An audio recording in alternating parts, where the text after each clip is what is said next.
எல்லாருக்கும் வணக்கம். எல்லாருக்கும் வாராகி அம்மாவோட அருள் கிடைக்கணும்னு வேண்டிக்கிறேன். பொதுவா அட்வைஸ் பண்ணிட்டே இருப்பாங்க.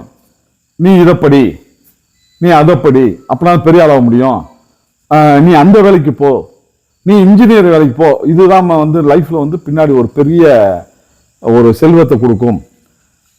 கல்யாணமும் சரி, இந்த பொண்ணு இப்படிப்பட்ட பொண்ணு கல்யாணம் பண்ணாது, அதை பண்ண இதை பண்ண, நீங்க வீடு கட்டினாலும் சரி, எது பண்ணாலும் சரி, அடுத்தவங்க அட்வைஸ் பண்ணிக்கிட்டே இருப்பாங்க. சரிங்களா? நம்ம எதனா ஃபாலோ பண்றதுன்னே தெரியாத அளவுக்கு ஆயிடும். அடுத்தவங்க நீங்க எல்லாத்தோடைய பேச்சையும் கேட்டீங்கன்னு சொன்னா கன்ஃபார்மா நம்ம தோத்தா போகணும். சரிங்களா? நம்ம 1000 பேர் என்ன சொன்னாலும் சரி, நமக்கு எது சரி. இப்ப ஒருத்தன் 100 கிலோமீட்டர் போடுவான், ஓடுவான். சரிங்களா? அவன் என்ன சொல்லுவான், ஓட்டப்பந்தயத்துல உனக்கு நல்லா இதாக இருக்கு, ஓடு அப்படிமா. அவனுக்கு ஓட தெரியாது. அவன் என்ன பண்ண, நீச்சல் நல்லவன, நல்ல ஒரு டேலண்டான பர்சனா இருப்பான். அப்ப அவன் நீச்சல் தான் சொல்லணும். ஆனா நம்ம என்ன பண்ணுவான், எனக்கு எது சரின்னு தோணுதோ அதைத்தான் நான் உங்களுக்கு சொல்லுவேன். சரிங்களா? அவனுக்கு எது சரியா இருக்குன்னு அவனும் பார்க்கறதே கிடையாது. இப்ப ஒருத்தர் என்ன பண்றாங்க, வணிகம் பண்றாங்க. ஒரு 2 பேர் இருக்காங்க. சரிங்களா? ரெண்டு பேர் ஒரே ஊர்ல நண்பர்கள் தான். ஒன்றும் பிரச்சனை இல்லை, நண்பர்கள். வணிகம் பெரிய அளவில் வணிகம் பண்ணுவாங்க. அதாவது ஒரு 50 பேர், 80 பேர், 100 பேர்னு சொல்லி வண்டியில தானியங்கள் என்ன விற்பனை பண்ணணுமோ அதெல்லாம் எடுத்துக்கிட்டு எந்தெந்த ஊருக்கு போகணுமோ அவங்க போவாங்க. சரிங்களா?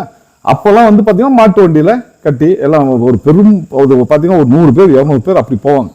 சரிங்களா? மாட்டு வண்டி வச்சுக்கிட்டு போய் அப்படி சேல் பண்ணுவாங்க, போய் விற்பனை செய்வாங்க. இது என்ன ஆகுதுன்னு கேட்டீங்கன்னா,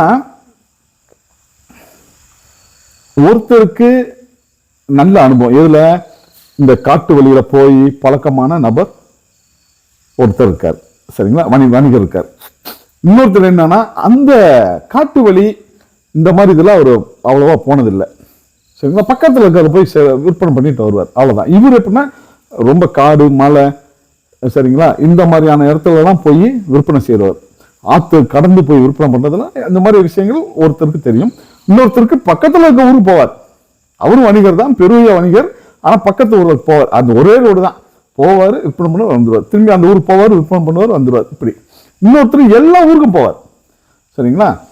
இப்ப என்ன ஆகுதுன்னு கேட்டீங்கன்னா, ஒரு தகவல் வருது, மாதிரி ஒரு 100-120 கிலோமீட்டர் தள்ளி ஒரு நகரம் இருக்கு, அங்க போய் நம்மளுடைய பொருள் எல்லாம் விற்பனை பண்ணோம்னா நல்ல லாபம் கிடைக்கும் அப்படின்னு 2 பேருக்குமே தகவல் வருது. இப்ப 2 பேரும் போறாங்கன்னா மாட்டுக்கு அந்த தீனி கொடுக்கறதுல இருந்து எல்லாம் சிரமம் வரும். ஏன்னா பெரிய அளவுல இப்போ மாடு, இப்ப ஒரு 50 மாட்டு வண்டி போகுதுன்னா இப்ப அந்த 100 மாடு ஆயிடுச்சு. சரிங்களா? இப்ப இவங்களுக்கு உணவு வேணும், எல்லாமே அவங்க பிரச்சனை ஆகும். சரிங்களா? அவங்க சமைக்கிறதுல இருந்து எல்லாமே பிரச்சனை வரும். அதனால என்னன்னா, இப்போ ஏன்னா அப்ப மாடு போகுதுன்னா அது காட்டுல போகும், அது சாப்பிடணும், இத்தனை மாட்டுக்கெல்லாம் முடியாது அப்படின்னு அவங்க 2 பேரும் பேசுறாங்க. பேசிட்டு அவர் சொல்றாரு, ஐயா நான் எனக்கு எல்லாம் தெரியும், இந்த மாதிரி இருக்கு, நான் முதல்ல போறேன் நான். சரியா? போய் பார்த்துட்டு நான் போயிட்டேன். போனதுக்கு அப்புறம் ஒரு 80 நாள் கழிச்சு நீங்க வாங்க, உங்களுக்கு சரியா இருக்கும் அப்படின்னா. அவரு என்ன சொல்றாரு, அவர் பக்கத்துல தானே போயிட்டு வந்துருக்காரு. அவர் என்ன சொல்ற, அதெல்லாம் முடியாது, நான் தான் முதல்ல போவேங்கிறாரு. ஐயோ உங்களுக்கு தெரியாதுங்க, நான் சொல்றேன், நீங்க அதுக்கப்புறம் வாங்க அப்படிங்கிறார். அதெல்லாம் முடியாதுங்கண்ணா. கூட இருக்கவங்க அட்வைஸ் பண்றான், அதெல்லாம் ஒத்துக்காத, அவன் போயிட்டு முன்னாடி வித்துருவான், அதுக்கப்புறம் நீ போனா உனக்கு விற்பனை பண்றதுக்கு ஒன்றும் இருக்காது, அவன் நிறைய சம்பாதிக்கிறதுக்காக சொல்றான். இப்படித்தான் எல்லாரும் நம்ம ஆளுங்க சொல்லுவாங்க. சரிங்களா? அவர் நல்ல எண்ணத்துல தான் சொல்றாரு, எப்பா நான் முன்னாடி போயிட்டு வந்தேன்ப்பா, முடியாது அப்படின்னு. சரி ரைட். அவர் உடனே சரி நம்ம முதல்ல போனா என்ன லாபம், 2வதா போனா நமக்கு என்ன மாதிரி லாபம் கிடைக்குன்னு ஒரு மனசுக்குள்ள ஒரு கால்குலேஷன் போடுறாரு. 2வதா நம்ம போனோம்னா இந்த பழைய புல்லெல்லாம் அது மாதிரி சாப்பிட்டுட்டு நீங்க ஒரு 60-70 நாள் கழிச்சு போனோம்னா புதுசா புல்லு முளைக்கும். சரிங்களா? மாட்டுக்கு நல்லா இருக்கும். அவருக்கு நிறைய கால்குலேட் பண்றாரு. இவனுங்க எல்லாம் இந்த காடு மலை எல்லாம் போனாங்கன்னா ஓரளவுக்கு பாதையும் கிடைச்சிடும், நமக்கு பயணம் பண்ண எளிதா இருக்கும் அப்படின்னு. இதுல என்ன நடக்குது பாருங்க. சரி ரைட் பண்ணி கிளம்புட்டார். நமக்கு எப்படியா இருந்தாலும் ஒரு 80 நாள் கழிச்சு போனோம்னா நல்லா தான் இருக்கும். ஓகே ரைட், நான் 80 நாள் கழிச்சு வரேன்ப்பா, நீ முன்னாடி போப்பான்ட்டார். இவங்க அடுத்த பேச்சை கேட்டுட்டு இவரு முன்னாடி போயிட்டார். சரிங்களா? கூட கிட்டத்தட்ட 50 மாட்டு வண்டி வருது, 100-120 பேருக்கு மேலே பயணம் பண்ணுறாங்க. இப்போ இது என்ன பண்ணுற ஆகுது பாருங்க, பார்த்த காடு மலைன்னு ஏறி இறங்கி ரொம்ப சிரமப்பட்டு போயிட்டு இருக்காங்க. சரிங்களா? ஒவ்வொருத்தனும் ஒவ்வொன்றும் சொல்கிறான், இது எப்படி பண்ணலாம், அது அப்படி, ஏன்னா அனுபவம் இல்லை. ஒவ்வொருத்தனும் சொல்லி கிலோமீட்டர் 1 கிலோமீட்டர் போகிறதுக்குள்ள ஒரு 4 ஆயிரம் மாட்டுக்கு அந்த அளவுக்கு வந்து கஷ்டப்படுறாங்க. இப்போ என்னாச்சு, கொஞ்சம் தூரம் போனவுடனே ஒரு 40-50 கிலோமீட்டர் தாண்டி போனதுக்கப்புறம் பார்த்தீங்கன்னா ஒரு 10 பேர் வராங்க எடுத்த மாதிரி. வந்துட்டு என்ன சொல்கிறாங்க, ஐயா அங்கே வந்து ஆற்றுல தண்ணி போயிட்டு இருக்குது, இப்போதான் மழை பெஞ்சு அங்கே ஆற்றுல வெள்ளம் போயிட்டு இருக்கு. அவன் நனைஞ்ச சட்டோட வரான், வெள்ளம் போயிட்டு இருக்குது, சரிங்களா, கொஞ்சம் கவனமாக போங்க. நீங்கள் ஆற்றுல போகும்போது நீங்கள் இந்த மாதிரி வந்து அந்த பாத்திரம்லாம் வச்சுருக்காங்களே, தண்ணி நிறைய வச்சுருக்காங்க, ஒவ்வொரு பாத்திரத்துலையும் தண்ணி நிறைய இருக்குது, இதெல்லாம் கீழே ஊற்றிடுங்க, அங்கே போயிட்டு நதியில் போய் பிடிச்சிக்கலாம், ஏன்னா சீக்கிரமாக கடந்துருங்க, ஏன்னா இவ்வளோ வெயிட்டோட போகாதீங்கன்னு அவங்க சொல்கிறாங்க. உடனே இவங்க என்ன பண்ணுறாங்க, அங்கேயே எல்லாத்தையும் கீழே ஊற்றிட்டு சரின்ட்டு போனா, என்னடா ஏன்னா மழையோட தாக்கமே இல்லையே, என்னடா இவங்க சொன்ன 6 காலம் 1 காலம் போனால் கடைசியில் ஒன்றுமே இல்லை, தண்ணியே அங்கே கிடைக்காது, அப்படியாப்பட்ட ஒரு நிலப்பகுதி அது. அங்கே போன உடனே பார்த்தீங்கன்னா தண்ணி கிடைக்காம ரொம்ப கஷ்டப்பட்டுறாங்க. அதுக்கப்புறம் வந்து இது இருக்கட்டும், அடுத்து பாருங்க 80 நாள் கழிச்சு அடுத்த வணிகர் வர்றார். சரிங்களா? அடுத்த வணிகர் வரும்போது பார்த்தீங்கன்னா அவர் ஓரளவுக்கு இவங்க முன்னாடியே ரோடு எல்லாம் போனது வந்ததெல்லாம் இருக்கும், அவங்க அதை வச்சு அழகாக வந்துட்டு இருக்காங்க. இந்த புல்லும் அதுக்கேற்ற மாதிரி வளர்ந்துருக்குது. அவங்க மாடையெல்லாம் எந்த சிரமமும் இல்லாமல் பாதிக்கு மேலே கறந்துட்டாங்க.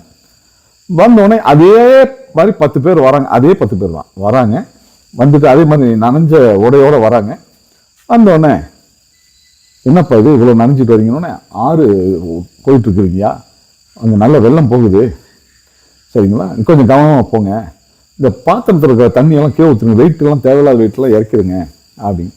இவர் வந்து என்ன பண்ணுறாருன்னா, இவர் ஏன்னா அவருக்கு புத்திசாலி, பல அனுபவம் இருக்குது அவருக்கு, பல இடத்துக்கு போய் அவர் என்ன பண்ணுறாருன்னா, கொஞ்சமாக தான் அந்த தாக்கம் இருக்கும் இல்லையா, ஏன்னா இங்கேருந்து வரான் 1/2 கிலோமீட்டர் தூரத்தில் நதி போகுது, அங்கே வெள்ளம் போயிட்டு இருக்குதுங்கிறான், மழை பெய்யுதுங்கிறாங்க, அதோட தாக்கம் இங்கே கொஞ்சமாவது ஒரு தூரல் கூட இல்லாமல் எப்படா இருக்கும் அப்படின்னு இவர் வந்து அதை நம்பலை. இதுக்கு தான் சொல்கிறது, அடுத்தவன் சொன்ன ஐடியா நம்பினீங்கன்னா இந்த கதை தான் நடக்கும். சரிங்களா? என்ன பண்ணுறாரு, கொஞ்சம் சீக்கிரமாக போப்பா அப்படிங்கிறார். சீக்கிரமாக எல்லாமே வேகமாக போங்க அப்படின்ட்டாப்ப. வேகமாக போனால் கடைசியில் ஒன்றுமே இல்லை, நதியும் இல்லை, ஒன்றும் இல்லை. சரிங்களா?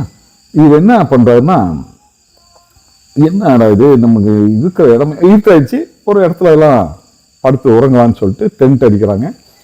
பார்த்தா சரி எதுக்கும் அவருக்கு ஒரு சந்தேகம், இவங்க எதுக்கு இடையில வந்தான், ஏன் இப்படி சொன்னானுங்க மழை பெய்யுதுன்னு. உடனே என்ன பண்ணுறாப்புல, எப்பா வாங்க எல்லாம் செக் பண்ணுங்கடா சுற்றி அப்படி. செக் பண்ணால் பார்த்தீங்கன்னா முன்னாடி வந்தாங்க பாருங்க, அவங்களுடைய மிச்ச மீதிலாம் இருக்குது, எலும்பு கூடு மிச்ச மீதி, அவங்களுடைய உடுத்திட்டு வந்த உடை, சரிங்களா, இந்த இதெல்லாம் பார்க்குறாரு, மாட்டு வண்டியோட மிச்ச மீதிகள்லாம் உடஞ்ச பாகங்கள்லாம் அங்கே கிடக்கு. என்னடா இது என்ன ஆச்சு இவங்களுக்கு அப்படின்னு பார்த்தா கடைசியில் எல்லாம் இறந்துட்டாங்க அப்படிங்கிற ஒரு முடிவுக்கு வர்றாரு. உடனே இவர் என்ன பண்ணுறாரு, பாதுகாப்பை பலப்படுத்துறாரு. எப்போ ரொம்ப பாதுகாப்பாக இருங்க, மேக்சிமம் ஏதாவது பிரச்சனை வரதுக்கான வாய்ப்பு இருக்குது அப்படின்னு. எல்லாத்தையுமே பாதுகாப்புனா சும்மா அப்படியே நின்றுட்டு இருக்கிறது இல்லை, மரத்தில் ஏறி ஒருத்தர் உட்கார வைக்கிறது, இன்னொருத்தர் வந்து அம்பு கொடுக்கறது, சரிங்களா, ஒவ்வொருத்தருக்கும் அந்த மாதிரி பாதுகாப்பாக செட் பண்ணி வச்சுட்டார்.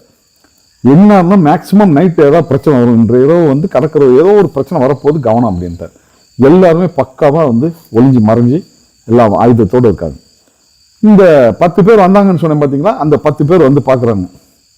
வந்து பார்க்க வரும்போதே பார்த்தீங்கன்னா சுற்றி வளைச்சி அடித்து, என்னடா பண்ணீங்க இன்றைக்கி எதுக்காக போய் சொன்னீங்க, என்னடா பண்ணி வச்சுருக்கீங்க, இது மாதிரி எனக்கு முன்னாடி வந்து உங்களுடைய உடையெல்லாம் இங்கே இருக்குது, என்னடா பண்ணீங்கன்னா அப்போ சொல்கிறாங்க, ஐயா நாங்கள் வந்து வழிப்பறி கொள்ளையர்கள், சரிங்களா, நாங்கள் வந்து இந்த மாதிரி யாராவது நாங்கள் 10 பேர் இருக்கோம், நீங்கள் 100 பேர் 150 பேர்னு வரீங்க, அதனால என்ன பண்ணுறோம்னா தண்ணியை காலி பண்ணிட்டோம்னா இதுக்கப்புறம் தண்ணியே கிடையாது 40 கிலோமீட்டருக்கு, அதனால தண்ணியை காலி பண்ணிவிட்டு உங்களை வந்து பலவீனப்படுத்திட்டோம்னு வைங்க, உங்களை ஈஸியாக நாங்கள் வந்து அடித்து உங்கள்கிட்ட இருக்கிற பணத்தெல்லாம் பிடிக்கிட்டு போயிடுவோம், கொண்டுருவோம், இதுதாங்க நாங்கள் பண்ணுவோம் அப்படின்னு.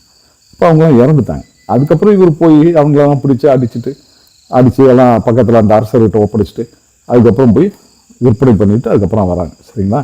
என்னன்னு கேட்டிங்கன்னா, அவர் வந்து ஒரு நல்ல ஒரு அதிகமாக வெளியூர் போயிருக்காருன்னா அப்போ அவர்கிட்ட அந்த பொறுப்பை கொடுத்துருக்கணும். சரிங்களா? நீங்கள் முதல்ல போங்க, இல்லை ஒரு ஐடியாவாவது கேட்டுருக்கணும்.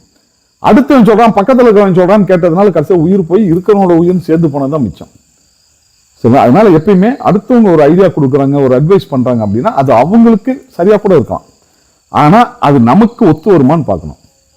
சரிங்களா? ஒருத்தர் வந்து வேகமா ஓடுவாருன்னா அவன் ஓடுவான், நம்மளால ஓட முடியாது. நம்ம நீச்சல் தான் தெரியும்னா நம்ம அதுல தான் நம்ம ஃபோக்கஸா இருக்கணும். சரிங்களா? இன்னொருத்தன் பரதநாட்டியம் தெரியும், ஒவ்வொருத்தங்களும் ஒவ்வொன்றும் தெரியும். சரிங்களா? அப்ப அவங்களுக்கு எது சரியா இருக்கோ அதை தான் அவங்க முடிவு பண்ணணும். எனக்கு எது சரியா இருக்கோ அதை நான் சொன்னேன்னா அவங்களும் சேர்ந்து தோன்றுவாங்க, அவங்களால நிறைய பாதிப்புகளை சந்திக்கிற மாதிரி ஆயிடும். சரிங்களா? அதனால ஒருத்தங்க அட்வைஸ் பண்றாங்களா, நிறைய பேர் அட்வைஸ் பண்ண தான் செய்வாங்க. அவங்க ஒவ்வொருத்தவங்கிட்டையும் நம்ம வந்து அது தவிர்க்க முடியாது. சரிங்களா? ஜெயிச்சவன் 100 பேருக்கு சொல்லுவான், சரிங்களா? தோத்தவன் பார்த்து டெய்லி சொல்லிக்கிட்டே தான் இருப்பான். அதை இன்னும் மேற்கொண்டு நம்மளை பலவீனப்படுத்திடும்.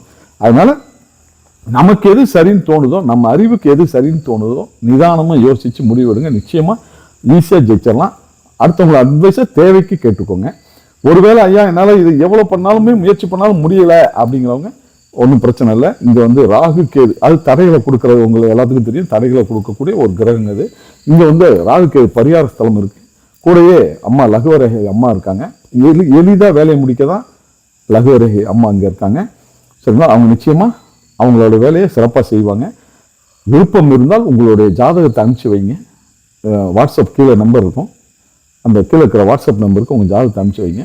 நம்ம முயற்சி பண்ணுவோம். வாய்ப்பு இருந்தால் நம்ம அதை பார்ப்போம். அடுத்து முன்னேறது எப்படி பார்க்கலாம்.